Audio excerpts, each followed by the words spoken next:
auzu billaahi samil alim bismillaahi rahmaani rahim allahumma salli sayyidina Muhammadin wa sallim. tey dañoo ñëwoon doon leen présenter suñu produit Gam Kattan nekk ñetti garab yoo xam ne lépp 100% bio la.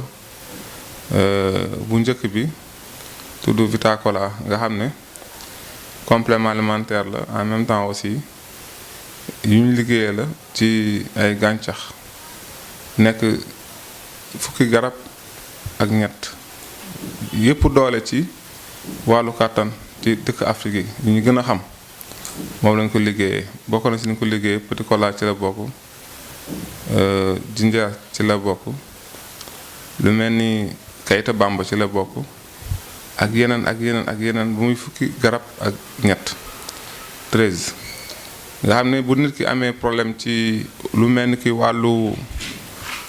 télé dafa bëri façon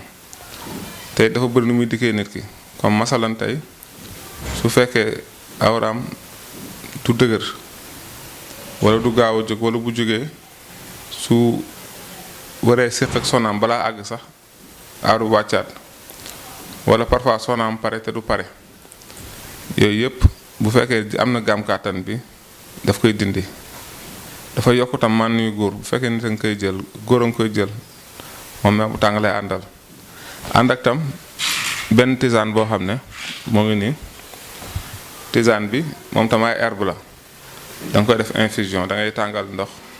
jël garab dafa ndox mu tàng bu seddee nga seet ko di ko naan ci waxtu ngay lekk su defee day fajaale hémorroïde day dindi ay constipation ak yëpp yi nga xam ne day tax nit ki di tële ñooy ànd ak bi nga xam ne ñoo ngi ko liggéeyee lem lañ ko liggéeyee moom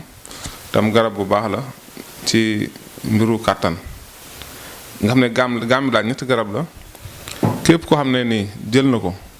day faj tële bi mu am ci saasi su fekkee ne dafa am problème mu man yu tam daf koy traité dafay defar ndoxam su fekkee tam koo xam ne nii hémorroïde moo ko jàpp ba xañ ko kàttanam wala lu mel ni hernie jàpp ko ba xañ ko kàttanam wala infection yooyu yëpp garab bi bu ko jël dafay deñ moo xam sax dafa am diabète dafa baax ci diabète bu defee boobaa du jëlaale